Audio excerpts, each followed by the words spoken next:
दोस्तों नमस्कार।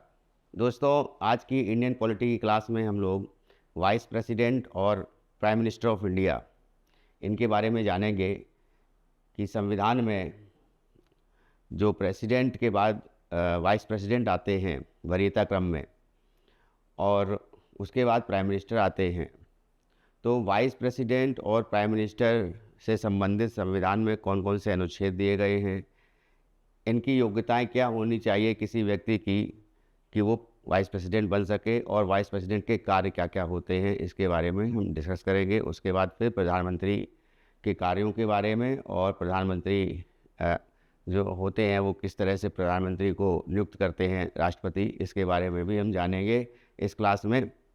तो स्टार्ट करने से पहले मेरी आप सभी से गुजारिश कि जिन लोगों ने चैनल अभी तक सब्सक्राइब नहीं किया है वो चैनल सब्सक्राइब कर लें और बेल आइकन दबा दें, ताकि जो भी नया वीडियो अपलोड हो उसकी जानकारी आपको मिल जाए।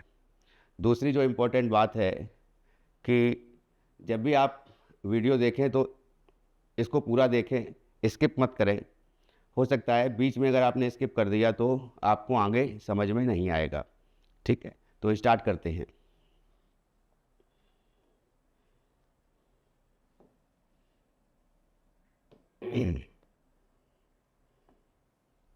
तो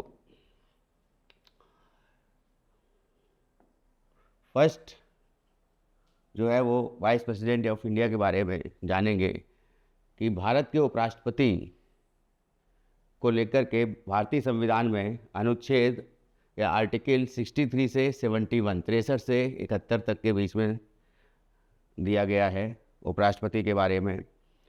तो अनुच्छेद 63 में कहा गया है भारत के एक उपराष्ट्रपति होंगे। 64 में, अनुच्छेद 64 में राष्ट्रपति जो उपराष्ट्रपति हैं वो राज्यसभा के पदेन सभापति होते हैं या पदेन अध्यक्ष होते हैं। ये कहा गया है उपराष्ट्रपति का राज्यसभा का पदेन अध्यक्ष होना।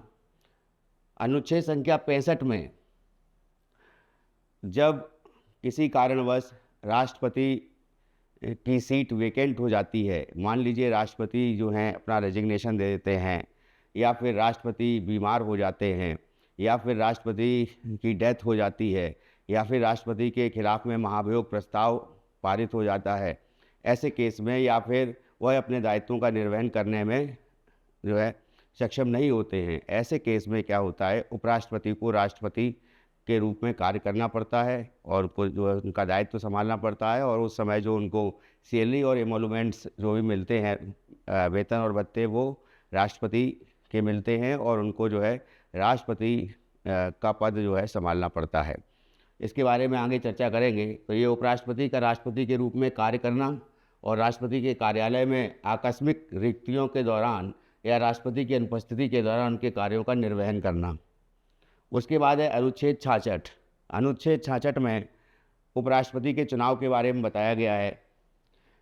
तो उपराष्ट्रपति का चुनाव कैसे होता है, इसमें भी जो वोटिंग होती है वो लोकसभा और राज्यसभा के मेंबर्स वोटिंग करते हैं। और यहाँ पर एक इम्पॉर्टेंट बात है कि उपराष्ट्रपति के चुनाव में संसद के दोनों सदनों के जो भी सदस्य हैं, चाहे वो मनोनीत हो या फिर निर्वाचित हो, दोनों भाग लेते हैं। राष्ट्रपति जी के चुनाव में जो राज्य विधानसभाएं हैं उनके सदस्य जो इलेक्टेड हैं, और साथ साथ में दिल्ली और पौंडीचेरी के जो एमएलए हैं वो भी इलेक्टेड एमएलए वो भी भाग लेते हैं राष्ट्रपति के चुनाव में। लेकिन यहाँ पर केवल जो है संसद के सदस्य, और चाहे वो मनोनीत हो चाहे वो मनोनीत के अलावा जो इलेक्टेड हों, ठीक है, निर्वाचित हों, वो भाग लेते हैं इसमें। इसकी प्रक्रिया के बारे में हम जानेंगे। एकल संक्रमणीय समानुपाती विधि से द्वारा जो है ये चुनाव होता है, और ये भी एक तरह से जो मतदान होता है ये गुप्त मतदान होता है इनका। फिर आते हैं अनुच्छेद 67 में उपराष्ट्रपति के कार्यों के बारे में बताया गया है, माफ़ कीजिएगा कार्यकाल के बारे में, यानी टेन्योर के बारे में कि उपराष्ट्रपति का कार्यकाल कितना होता है। तो हम लोग जानते हैं कि उपराष्ट्रपति का कार्यकाल 5 वर्ष का होता है भारतीय संविधान के अनुसार। तो अनुच्छेद 68 में उपराष्ट्रपति के कार्यालय में रिक्तियों को भरने के लिए चुनाव कराने का समय आकस्मिक रिक्तियों को भरने के लिए चुने हुए व्यक्ति का कार्यकाल, ये दिया हुआ है अनुच्छेद 68 में। फिर अनुच्छेद 69 में है, 69 में है उपराष्ट्रपति की शपथ, उपराष्ट्रपति द्वारा शपथ या प्रतिज्ञान। यहाँ पे ये बात याद रखिएगा, मैंने आप लोगों को बताया था कि शपथ जो है वो अनुसूची 3 में आती हैं। सभी मिनिस्टर्स की शपथ और सभी जो संवैधानिक पद हैं उन पर जो बैठे हुए जो लोग हैं, उन पदों पर जो बैठे हुए लोग हैं उनकी जो शपथ है वो जो अनुसूची 3 में आती है।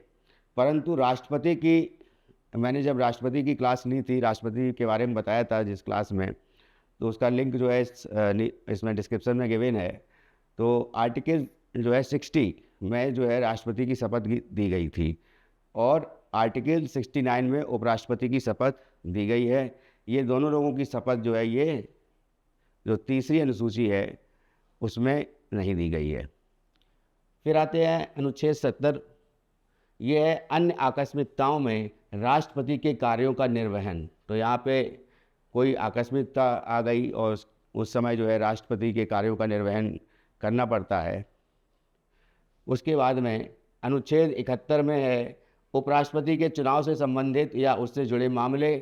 तो उपराष्ट्रपति और राष्ट्रपति दोनों ही जो पद हैं तो उनसे चुनाव से संबंधित जो भी निर्णय होता है उसमें अगर किसी बात की जो है आशंका होती है या वो चुनाव जो हैं एक तरीके से संदिग्धता के घेरे में आ जाते हैं, तो ऐसे में इसका फैसला जो है सुप्रीम कोर्ट ऑफ इंडिया करता है।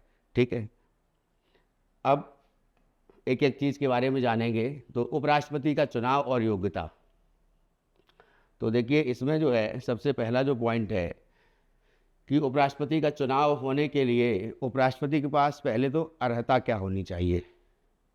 अर्हता यानी क्वालिफिकेशन, क्वालिफिकेशन। अब ये जो अर्हता होनी चाहिए उसमें जो सबसे पहली अर्हता है, जो लगभग सभी जो संवैधानिक पदों पर बैठे हुए आसीन जो व्यक्ति हैं उनके लिए अर्हता जो पहली है वो है भारत का नागरिक होना। फिर भारत का नागरिक, ठीक है। अच्छा, एक चीज़ और है यहाँ पर, जन्म से नागरिक होना अनिवार्य नहीं है, ठीक है, पहला। दूसरा क्या है, अब नागरिक हो गया, उसके बाद उसकी आयु कितनी होनी चाहिए।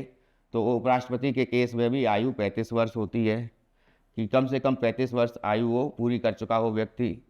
तीसरा जो है वो है लाभ के पद पर नहीं होना चाहिए, लाभ के पद पर नहीं होना चाहिए।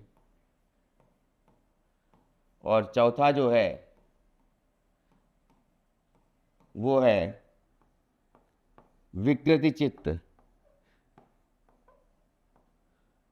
विकृति चित्त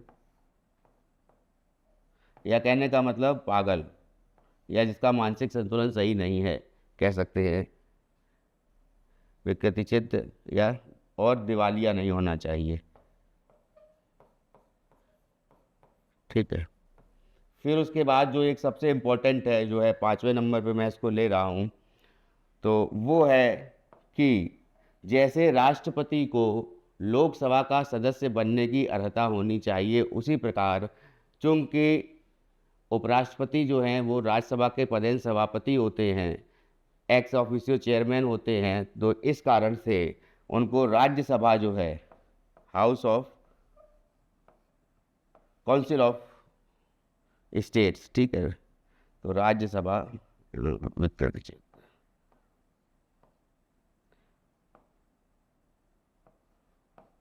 राज्यसभा का मेंबर, राज्यसभा सदस्य बनने की अर्हता उसकी होनी चाहिए। यानी उसकी आयु जो है राज्यसभा सदस्य में कितनी आयु होनी चाहिए, 30 वर्ष, ठीक है। तो राज्यसभा सदस्य बनने की अर्हता होनी चाहिए किसकी, उपराष्ट्रपति की, तभी वो जो इन कंडीशंस को फुलफिल करता है तभी वो जो है उपराष्ट्रपति बनने के लिए योग्य होगा। ये तो हो गया अर्हता। अब बात करते हैं अर्हता के बाद में कि अब इसमें वोटिंग इलेक्टर कौन कौन से होते हैं। तो नंबर 1 की बात करेंगे कि इसका चुनाव भी एकल समानुपाती नीति से होता है, संक्रमणी समानुपाती नीति से होता है। सिंगल ट्रांसफरेबल वोट सिस्टम इसको बोलते हैं, सिंगल ट्रांसफरेबल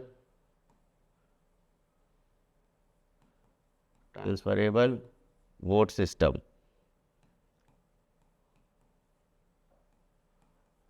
अब इसमें सिंगल ट्रांसफरेबल वोट सिस्टम के साथ साथ क्या होता है, ये गुप्त मतदान होता है, ठीक है।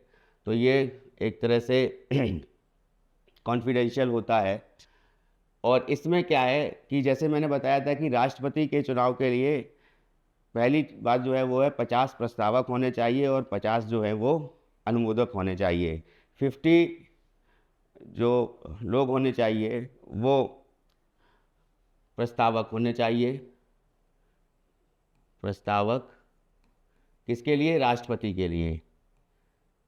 और 50 जो है वो अनुमोदक।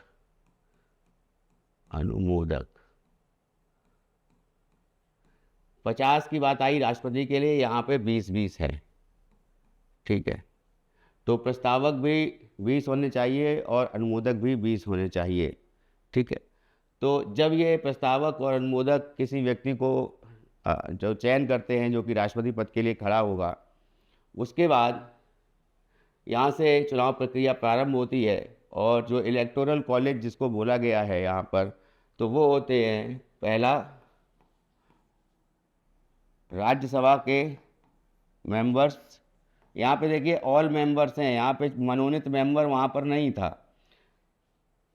राष्ट्रपति के चुनाव में जो भी मेंबर्स थे वो इलेक्टेड थे, नॉमिनेटेड नहीं थे, ठीक है। नॉमिनेटेड मेंबर भाग नहीं लेते हैं राष्ट्रपति के चुनाव में, लेकिन यहाँ पर टोटल मेंबर्स लेंगे वो भाग लेते हैं और साथ में प्लस लोकसभा के भी टोटल मेंबर्स भाग लेते हैं। इसके अलावा कोई भी भाग नहीं लेता है।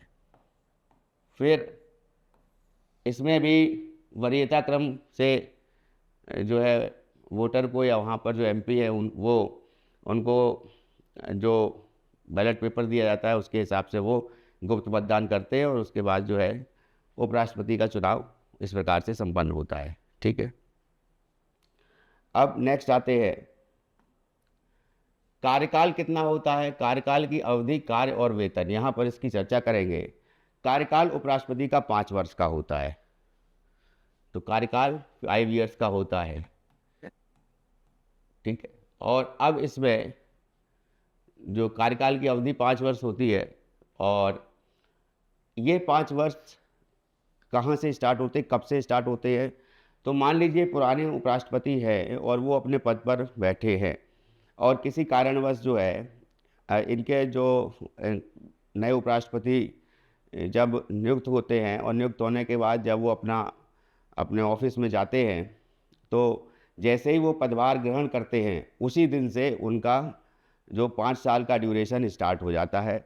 और तब तक जो पुराने राष्ट्रपति होते हैं या फिर जो राष्ट्रपति बने हैं वो तब तक बने रहेंगे जब तक कि नेक्स्ट उपराष्ट्रपति, तो वो जो है नेक्स्ट उपराष्ट्रपति उस पद पे ना बैठ जाएं या फिर जब तक वो पद की गरिमा को सुशोभित ना करें, ठीक है। तो दूसरा चीज़ है क्या कि जो टेन्योर होना चाहिए, कि जो टेन्योर 5 साल का है, इसमें 5 साल से पहले ही ये रहा अभी तक जो है ये एक कह सकते हैं कि एक प्रावधान रहा है अभी तक कि टोटल जो इनका टेन्योर है 5 साल का, उससे 6 महीने पहले से चुनाव हो जाते हैं। और चुनाव होने के बाद में जिस दिन को डेट होती है उस दिन को जो है इनको 5 वर्ष का अंतराल जो है इनका पूरा हो जाता है। और उसके बाद जो है जैसे ही दूसरे उपराष्ट्रपति पदभार ग्रहण करते हैं तो वो उनकी डेट जो है उस तारीख से 5 साल तक वो चुने जा सकते हैं, ठीक है। अब किसी कारणवश अगर उपराष्ट्रपति कि अब मान लीजिए उपराष्ट्रपति जो है अपने दायित्वों का निर्वहन नहीं कर पा रहे, या उन्होंने रेजिग्नेशन दे दिया है, त्यागपत्र दे दिया है, या उनकी तबीयत खराब है, बीमार हैं, या फिर जो है उनको जो है हटाए जाने का प्रावधान जो है राज्यसभा में ही होता है, तो उसमें महाभियोग की प्रक्रिया का कोई भी यहाँ पे संविधान में नहीं दिया गया है प्रावधान। तो उपराष्ट्रपति जो हटाए जाते हैं तो वो राज्यसभा किसी भी विषय को लेकर के राज्यसभा के सदस्य उपराष्ट्रपति को उनके पद से मुक्त कर सकते हैं। ठीक है, अब इसमें साथ साथ डेथ, मान लीजिए किसी प्रकार से किसी कारणवश डेथ हो जाती है उपराष्ट्रपति की, तो ऐसे केस में क्या होता है कि उपराष्ट्रपति जो होते हैं उनकी जगह कौन आ जाते हैं, उपसभापति राज्यसभा के आ जाते हैं, क्योंकि उपराष्ट्रपति का जो मूल कार्य है वो है राज्यसभा को चलाना। जिस प्रकार से लोकसभा में स्पीकर का जो पद होता है, स्पीकर जो कार्य करते हैं, ठीक उसी तरह से राज्यसभा में उपराष्ट्रपति कार्य करते हैं। तो अवधि 5 वर्ष की होती है, और टेन्योर मैंने बता दिया कि अगर उससे पहले जो है हटते हैं तो वहाँ पे क्या होगा कि उस टेन्योर के अंदर चुनाव करवा लिया जाएगा जल्दी जल्दी, और तब तक वो बने रहेंगे, और उसके बाद जो है जिस दिन से जो है नेक्स्ट जो उपराष्ट्रपति होंगे वो पदभार ग्रहण करेंगे, उस तारीख से उनका 5 साल चालू हो जाएगा। ठीक है, उसके बाद कार्य क्या क्या, वेतन पे पहले देख लेते हैं। वेतन इनको देखिए, अभी तक जितने भी पद मैंने बताए हैं, चाहे वो राष्ट्रपति हो, चाहे वो उपराष्ट्रपति हों, प्रधानमंत्री हों, या फिर राज्य के कह सकते हैं कि राज्य के नहीं, हम कहेंगे कि मेंबर ऑफ पार्लियामेंट हों, या फिर ऐसा कोई पद हो जो संवैधानिक पद हो, जैसे चीफ इलेक्शन कमिश्नर हैं या इलेक्शन कमिश्नर हैं, या फिर कंट्रोलर एंड ऑडिटर जनरल हैं, नियंत्रक एवं महालेखा परीक्षक, या फिर राज्यपाल हैं। तो राज्यपाल को तो जैसे मान लीजिए कोई व्यक्ति अगर राज्य में नियुक्त होता है तो उसको राज्य की संचित निधि से जो फंड होता है उससे उनका वेतन मिलता है, वेतन भत्ते होते हैं।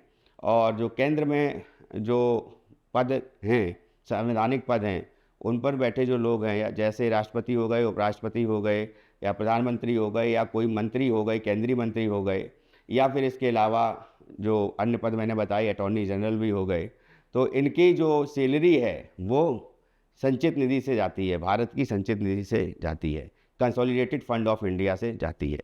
ठीक है, अब उपराष्ट्रपति का वेतन कितना होता है, तो 2018 में उपराष्ट्रपति का वेतन जो था वो 1.5 लाख रुपए था, 1,50,000, और उसके बाद में इसको चेंज करके 2018 में ये वेतन 4 लाख रुपए हो गया।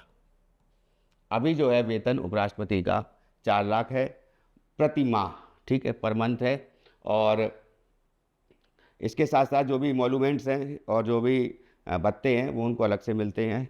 ठीक है, तो अब आते हैं कार्य पर। तो कार्य क्या होता है, तो पहला तो ये है कि जैसा कि मैंने बताया कि ये राज्यसभा के पदेन सभापति होते हैं। तो राज्यसभा में सबसे पहला कार्य क्या है कि राज्यसभा को चलाने में पहला तो राज्यसभा के सदस्यों को, राज्यसभा सदस्य इनको जो है किस प्रकार से इनको जो है इनका कार्य जो है वो सौंपा जाए। और इनके खास तौर से क्या होते हैं, जो राज्यसभा के सदस्य होते हैं, यदि किसी बिल पर, किसी विधेयक पर चर्चा हो रही है तो उस पर उन सदस्य को सदन में बैठना और वहाँ के रूल्स एंड रेगुलेशन है, नियम एवं कानून जो हैं, नियम संहिता होती है एक, उस नियम संहिता के अनुरूप जो है वो उनको बैठना होता है, उनको कार्य करना होता है। और उसके साथ साथ राज्यसभा सदस्य जो हैं बैठना और उनको जो है खड़े होने के लिए कहना, उनकी बारी आने पर प्रश्न मान लीजिए पूछे जाते हैं तो उस टाइम पर जो है वो प्रश्न पूछते हैं तो वो खड़े होने के लिए भी इनकी परमिशन चाहिए होती है। फिर विधेयक की बात आएगी तो विधेयक को प्रस्तुत करना सरकार की तरफ से, और उसके बाद में जो सदस्य हैं वो उस विधेयक के पक्ष और विपक्ष में बोलते हैं। सरकार जो है अपना पक्ष रखती है, विधेयक में क्या क्या अच्छाइयाँ हैं, क्या क्या खामियाँ हैं, उसको जो है डिस्कस किया जाता है सदन में। और उसके बाद जो है विधेयक को पारित किया जाता है राज्यसभा में। और यहाँ पर जो बात आती है कि राज्यसभा का कोई मेंबर है या लोकसभा का भी कोई मेंबर है, यहाँ पे लोकसभा की भी चर्चा कर लेते हैं चूँकि दोनों सदन हैं संसद के। तो अगर कोई व्यक्ति या कोई सांसद जो है 60 दिन लगातार बिना सूचना के, लोकसभा में लोकसभा अध्यक्ष के बिना सूचना के और राज्यसभा में उपराष्ट्रपति के बिना सूचना के यदि उपस्थित नहीं होता है, एब्सेंट रहता है, तो ऐसे केस में उसकी सदस्यता चली जाती है। ठीक है। उसके बाद में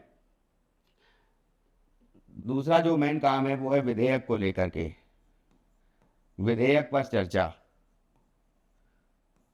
विधेयक पर चर्चा। तो जो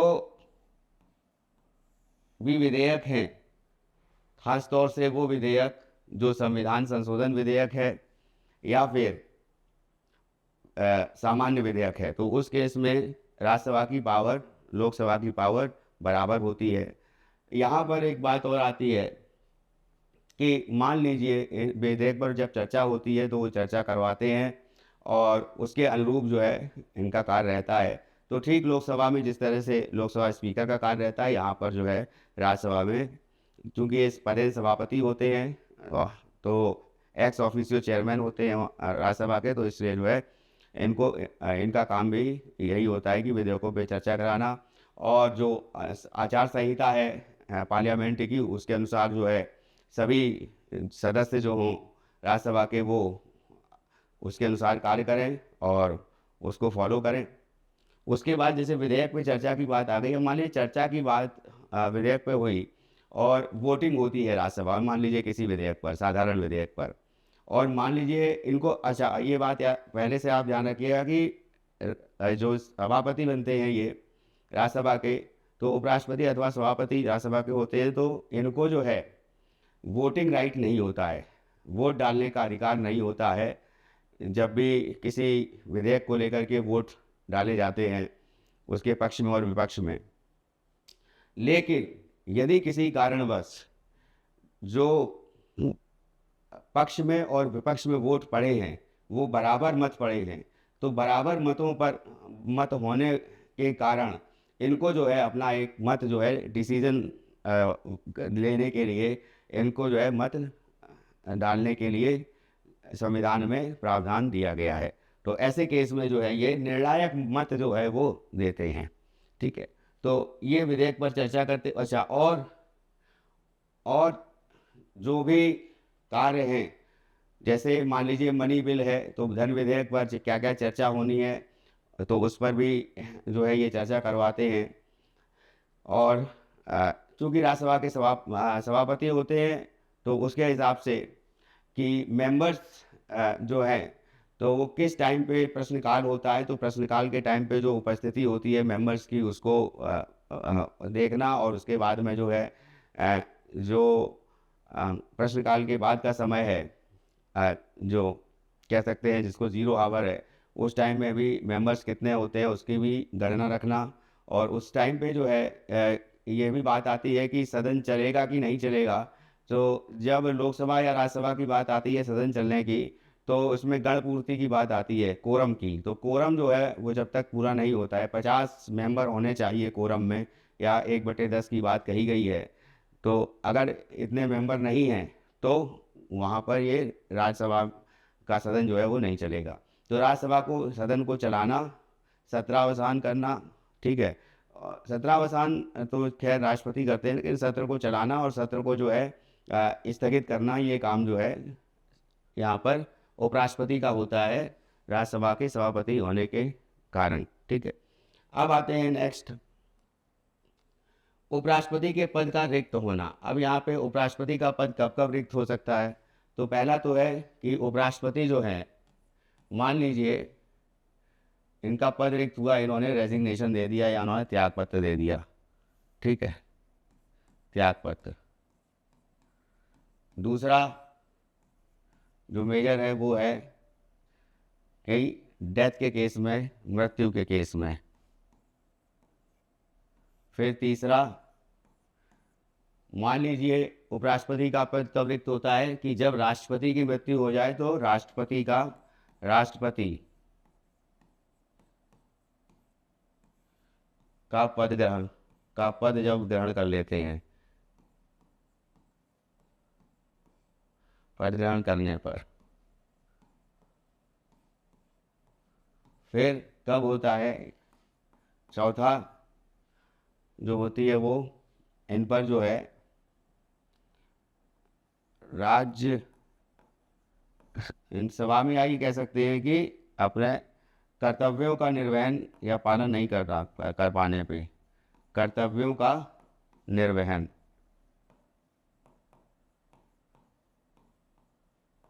जब नहीं कर पाते हैं, कर्तव्यों का निर्वहन नहीं कर पाने, संविधान सम्मत जो है अपने कर्तव्यों का निर्वहन नहीं कर पाते हैं, तो ऐसे केस में भी इनको जो है हटाया जा सकता है। फिर इसके बाद जो है मान लीजिए उनको किसी कारणवश जो है वो अपसेंट रहते हैं, यानी अनुपस्थित रहते हैं। अनुपस्थित कब रहेंगे, जब मान लीजिए उनकी तबीयत खराब है, अनुपस्थित, तो ऐसे केस में भी ये 5 केस हैं जिसमें उपराष्ट्रपति जो है का पद रिक्त हो जाता है। और जब उपराष्ट्रपति का पद रिक्त हो जाता है तो उस केस में क्या होता है कि उपराष्ट्रपति अपने पद पर बने रहते हैं तब तक जब तक नए राष्ट्रपति का चुनाव नहीं हो जाता है। और इसमें ये टेन्योर 6 मंथ नहीं दिया गया है, इसमें एक है जल्दी से जल्दी चुनाव होना, इसको जो है संविधान में कहा गया है। 6 मंथ का टेन्योर नहीं है, यहाँ पर याद रखिएगा कि जो है कि 6 महीने के अंतराल में चुनाव होने चाहिए जैसे लोकसभा के होते हैं, तो वैसा यहाँ पे प्रोविज़न नहीं है। यहाँ पे प्रोविज़न डायरेक्टली है कि कम से कम अंतराल बात कही गई है कि कम से कम अंतराल में उपराष्ट्रपति का पद भरा जाना चाहिए।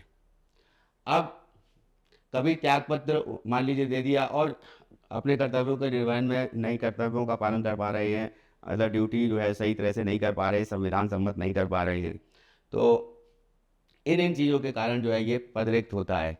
अब इस पद रिक्त में बात आती है राष्ट्रपति का पद ग्रहण जब ये करते हैं, तो ये मैंने बताया है कि राष्ट्रपति का पद ग्रहण जब करते हैं तो उस समय पे क्या होता है कि इनको जो इमोलुमेंट्स और सैलरी मिलती है वो राष्ट्रपति की मिलती है।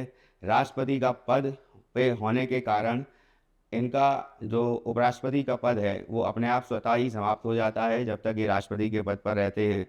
और ऐसे केस में क्या होता है, चूंकि राज्यसभा के सभापति होते हैं तो उस समय उपराष्ट्रपति का जो दायित्व होता है वो राज्यसभा के उपसभापति उसको करते हैं, उसका निर्वहन करते हैं। तो ये 5 तरीके हैं जिसके कारण जो है उपराष्ट्रपति का पद रिक्त होता है, ठीक है। उसके बाद अगर मान लीजिए यहाँ पे एक बात और आ जाती है, पद रिक्त के बाद में अगर इलेक्शन से संबंधित कोई भी व्यवधान उत्पन्न होता है, राष्ट्रपति के केस में भी और उपराष्ट्रपति के केस में भी, मान लीजिए इलेक्शन हो रहे हैं उपराष्ट्रपति के और उसमें जो है किसी प्रकार की जो है त्रुटि आ जाती है या किसी प्रकार का अंदेशा आशंका हो जाती है कि इलेक्शन जो है वो सही नहीं हो रहे हैं, उनमें कहीं ना कहीं पे कमियां हैं, तो ऐसे केस में जो सुप्रीम कोर्ट होता है वही इनके इलेक्शन को लेकर मैटर को जो है सुनता है, ठीक है, चाहे वो राष्ट्रपति हो चाहे वो उपराष्ट्रपति हो, ठीक। उसके बाद आते हैं प्रधानमंत्री। प्रधानमंत्री जो है, अब यहाँ पे बात आती है प्रधानमंत्री कौन है हो सकता है या प्रधानमंत्री को बनने के लिए क्या अर्हताएं होती है। तो सबसे पहला जो है प्रधानमंत्री जो होते हैं, पहली चीज़ जो है कि मान लीजिए लोकसभा के चुनाव हुए और लोकसभा के चुनाव होने के उनको आम चुनाव बोला जाता है, हर 5 साल में लोकसभा के चुनाव होते हैं।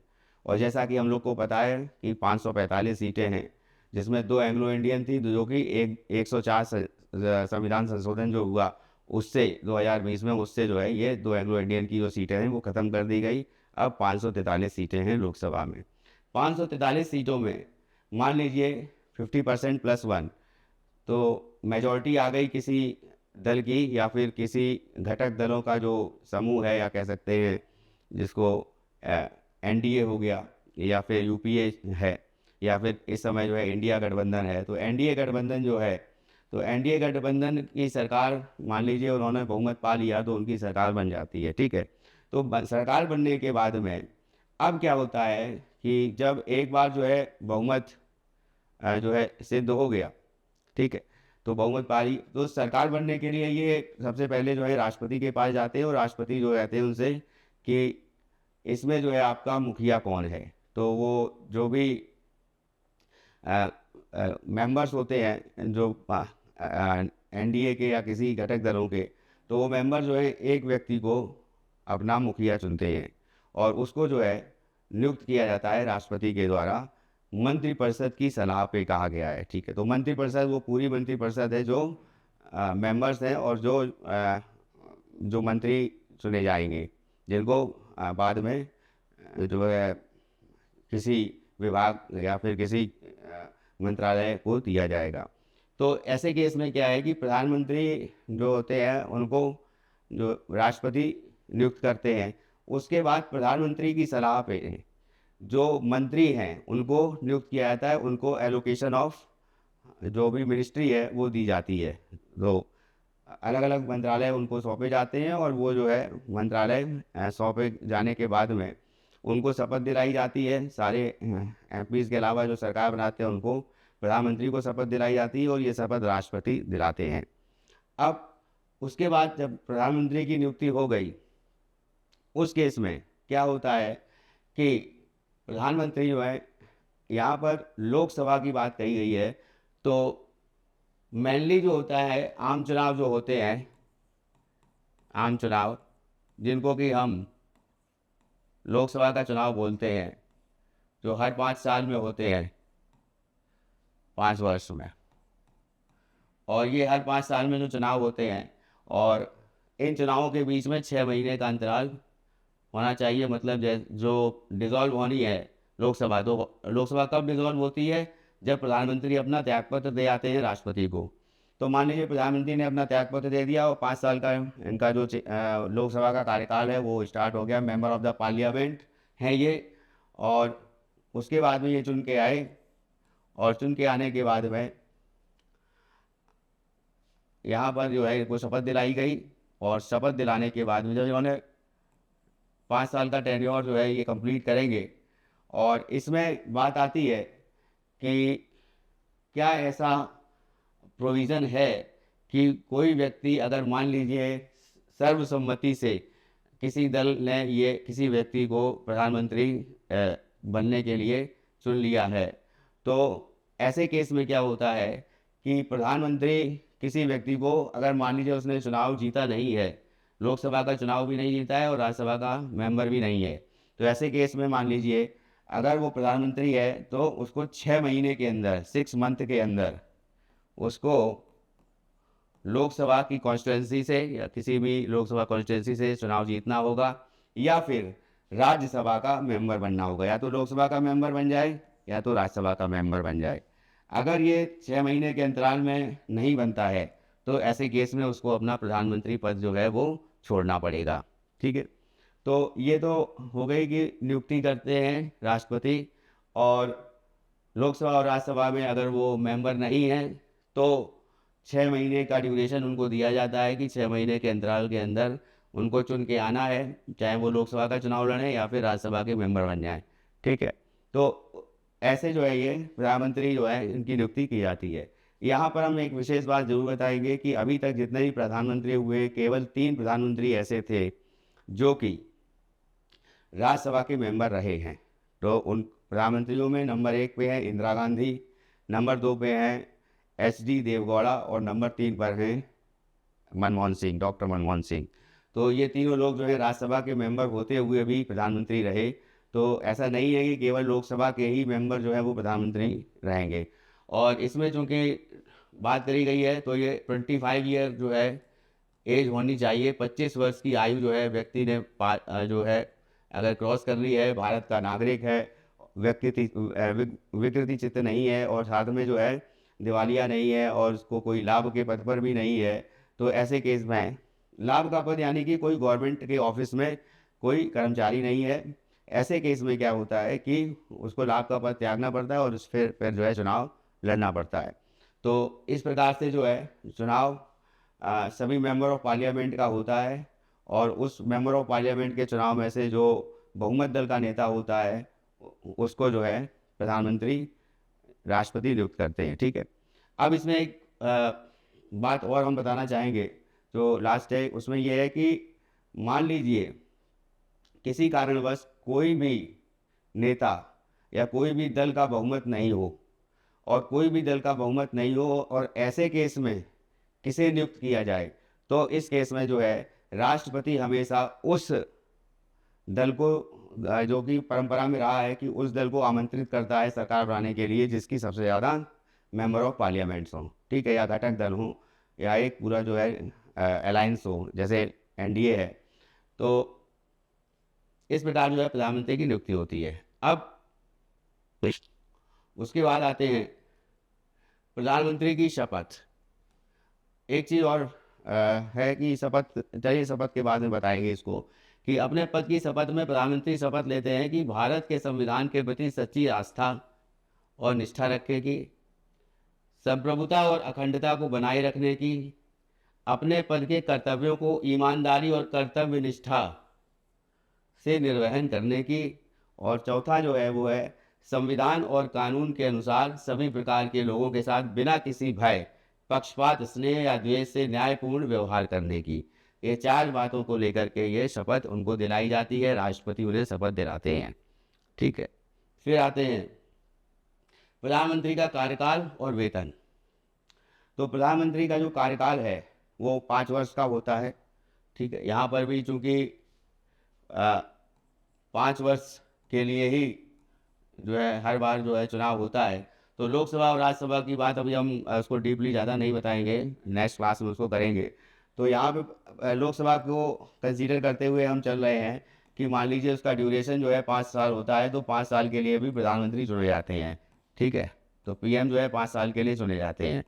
अब किसी कारणवश जो है उनका कार्यकाल में के दौरान जो है अगर मान लीजिए उनकी मृत्यु हो जाती है या किसी कारणवश जो है ऐसा व्यवधान उत्पन्न हो जाता है कि नेक्स्ट पीएम किसे नियुक्त किया जाए, तो ऐसे केस में राष्ट्रपति जो हैं स्वतः संज्ञान ले लेते हैं इस केस में, और जो भी मंत्रिपरिषद होती है जिसको नेता नेक्स्ट चुनती है उसको प्रधानमंत्री मान लेते हैं। वेतन के बारे में अगर बात करेंगे प्रधानमंत्री के वेतन के बारे में, तो ये संचित निधि होती है, भारत की संचित निधि, इससे उनको वेतन मिलता है,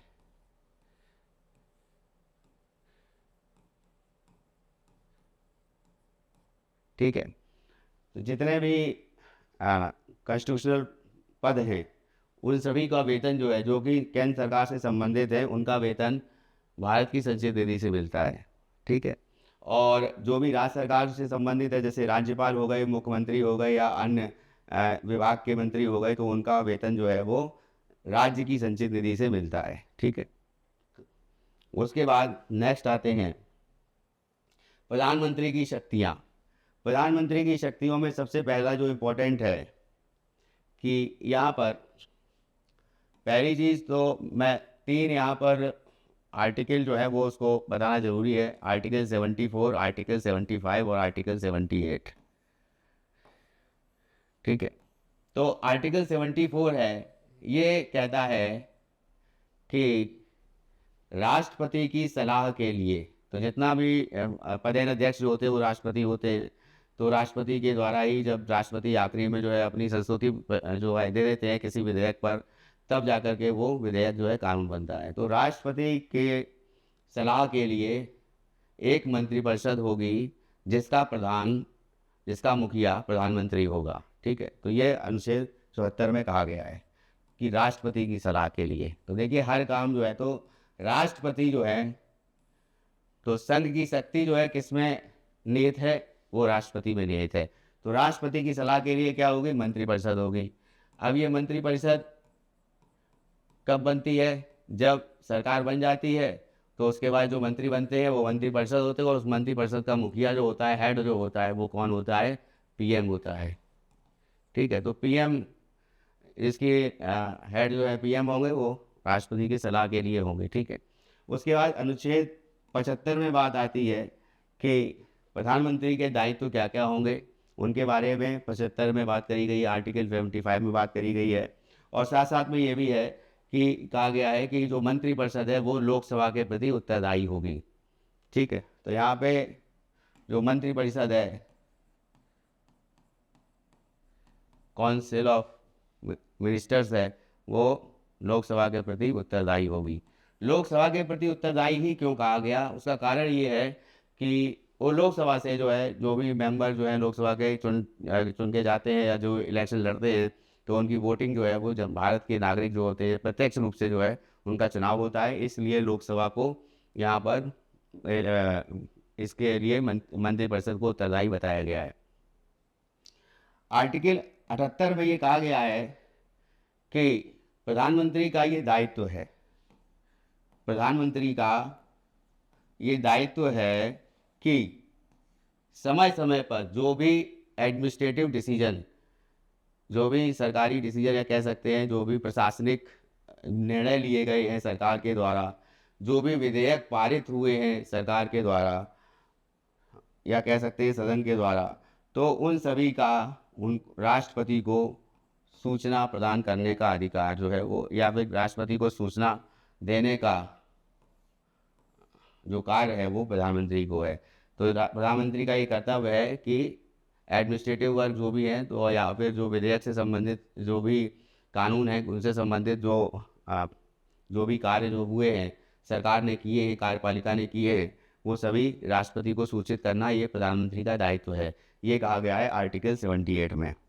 अब है प्रधानमंत्री की शक्तियों में, देखिए पहला चीज़ तो है कि कोई भी विधेयक है वो विधेयक जो है एक सदन से पास होगा, साधारण विधेयक, फिर दूसरे सदन से पास होगा और दोनों सदन से पास होने के बाद राष्ट्रपति के पास जाएगा और राष्ट्रपति उस पर अपनी जो है कंसेंट प्रोवाइड करेंगे। ठीक है, तो इसमें जो है बात इसकी आती है कि जो भी कार्य हम लोग जानते हैं कि हमारे देश में ये कहा गया है कि अमेरिका से जो है उपराष्ट्रपति का पद भी अमेरिका से ही लिया गया है, और लेकिन अमेरिका से ये कहा गया है कि जो पावर अमेरिका में प्रेसिडेंट की है ठीक वही पावर इंडिया में प्राइम मिनिस्टर की है।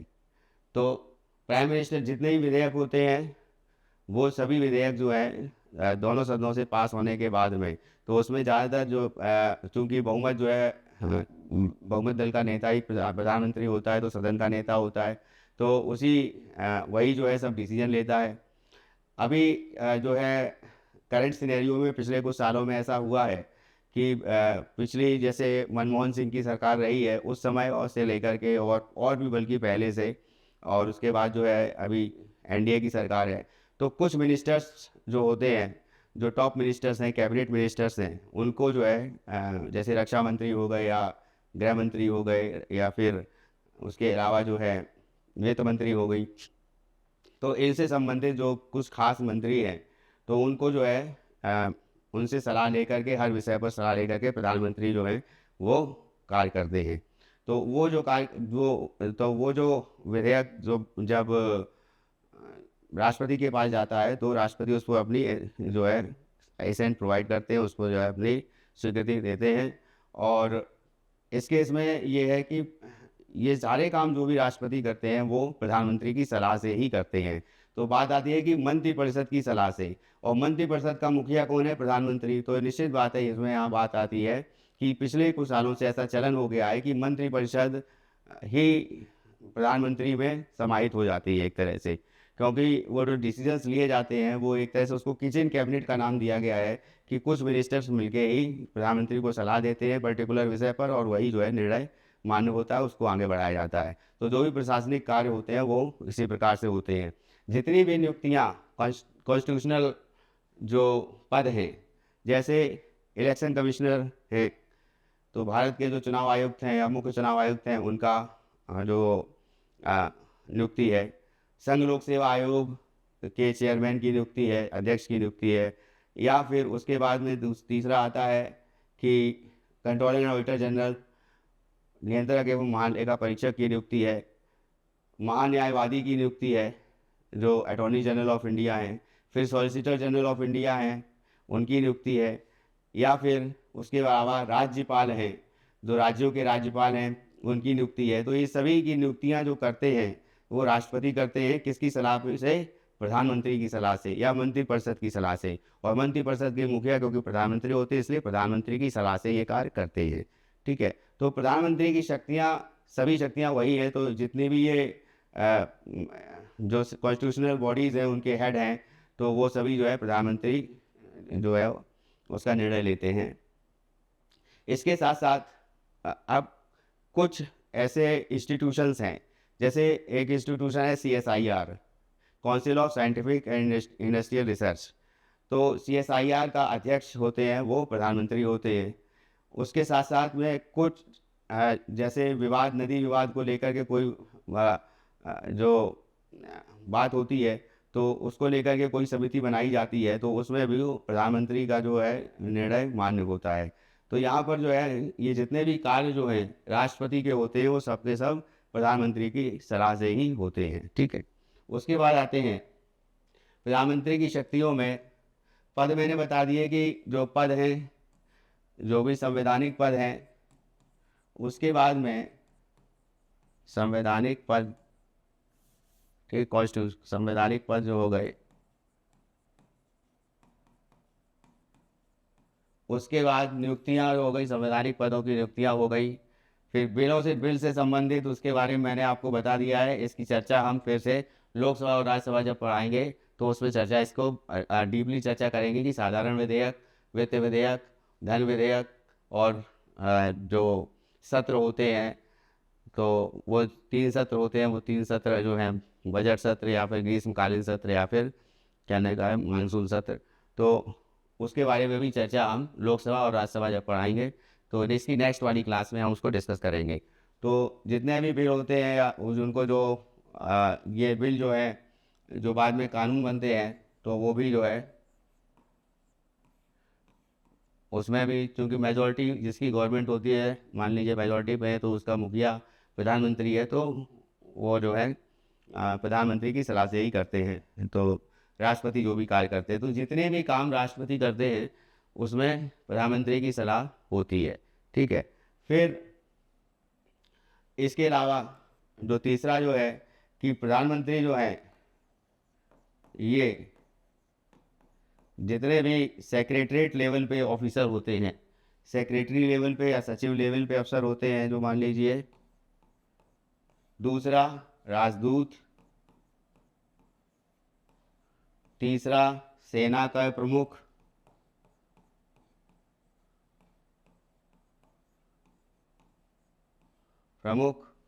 इन सभी को जो है ये सभी जो है ये भी इनका भी जो नियुक्ति राष्ट्रपति करते हैं वो भी प्रधानमंत्री की सलाह से ही करते हैं। अब आता है जुडिशरी। जुडिशरी में एक थोड़ा सा ये बात है कि कोलेजियम सिस्टम का प्रावधान है कि कुछ जो जजेस होते हैं, इमिनेंट जजेस होते हैं, जो सीनियर मोस्ट जजेस होते हैं, वो एक चीफ जस्टिस ऑफ इंडिया अपने में से ही चुनते हैं और उनमें से 3-4 नाम वो देते हैं। वो नाम जो है फिर मंत्रालय में जाते हैं, गृह मंत्रालय में, और वहाँ उसके बाद जो है डिसीजन आखिरी जो होता है वो प्रधानमंत्री का होता है, और उसके बाद जो है वो सुप्रीम कोर्ट में जस्टिस जो है चुने जाते हैं, हाई कोर्ट में जो चुने जाते हैं, ठीक है। लेकिन यहाँ पे जो है मेनली जो है कि जो यहाँ पर कोलेजियम सिस्टम की बात आती है कि कोलेजियम में नियुक्त किए जाते हैं जो जजेस होते हैं, उनके द्वारा जो रिकमेंड किए हुए जो 3-4 नाम होते हैं जो जजेस के, उन्हीं को जो है सुप्रीम कोर्ट में नियुक्त किया जाता है या चीफ जस्टिस बनाया जाता है, ठीक है। और साथ साथ में क्या होता है कि जैसे मान लीजिए कोई सचिव हैं, RBI के गवर्नर हैं, या मान लीजिए किसी और संस्था है जो सेबी है जैसे, या टेलीकॉम रेगुलेटरी ऑफ इंडिया है, ठीक है। तो उसमें जो है ये telecom regulation authority of India है, ट्राई। तो ये सभी जो हैं प्रधानमंत्री की सलाह से ही ये नियुक्ति होती है। प्रधानमंत्री इनकी नियुक्ति करते हैं, राष्ट्रपति जो है वही करेंगे जो प्रधानमंत्री इसको सलाह देंगे, ठीक है। तो आज की क्लास को हम यही विराम देते हैं, और मैं समझता हूँ कि यहाँ तक आप समझ गए होंगे।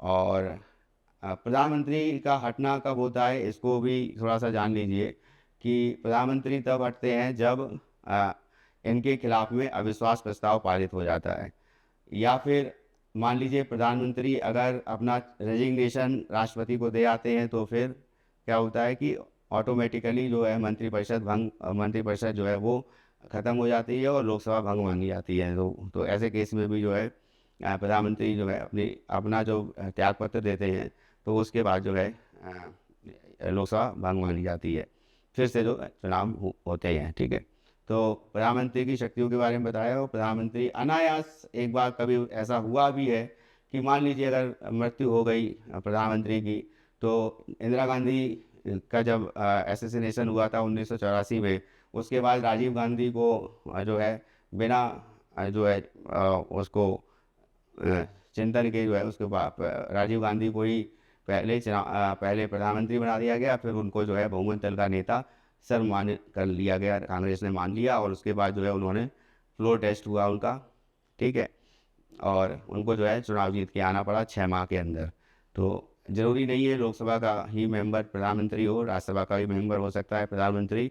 और जो भी मैंने बताया कि 6 माह का जो टेन्योर है, कि 6 माह के टेन्योर में अगर मान लीजिए कोई प्रधानमंत्री नियुक्त भी हो जाता है, कोई जो घटक दल की, जैसे इसकी जो बहुमत दल की सरकार है, तो बहुमत दल में से अगर कोई व्यक्ति जो है अलग से चुन लिया जाता है जो प्रधानमंत्री पद के लिए, उसको मान लिया जाता है, और राष्ट्रपति को ये संस्तुति राष्ट्रपति के पास जाते हैं ये जो घटक दल जाते हैं, तो उनको भी जो है वो 5 साल के अंदर चुन के आना होता है। ठीक है, चुनाव होने के वक्त नहीं है। तो ये पूरा जो चैप्टर था इसको हम यहीं विराम देते हैं। इंपॉर्टेंट पॉइंट्स मैंने बता दिए। नेक्स्ट क्लास जो है वो लोकसभा और राज्यसभा के बारे में बताएंगे, और विधेयकों के बारे में बताएंगे कि साधारण विधेयक और मनी बिल जिसको कहते हैं, जो आर्टिकल नंबर 110 जो है मनी बिल है, बजट है 112 अनुच्छेद, या फिर वित्त विधेयक है 117 अनुच्छेद। तो इनके बारे में हम चर्चा करेंगे। लोकसभा और राज्यसभा में किस प्रकार से बिल पेश किए जाते हैं उनके बारे में चर्चा करेंगे, बजट सत्र के बारे में चर्चा करेंगे, और जो भी इम्पोर्टेंट पॉइंट्स हैं उनके बारे में जो संसद की जो क्लास लेंगे वो उसके बारे में हम चर्चा करेंगे संसद के नेक्स्ट क्लास में। ठीक है, थैंक यू।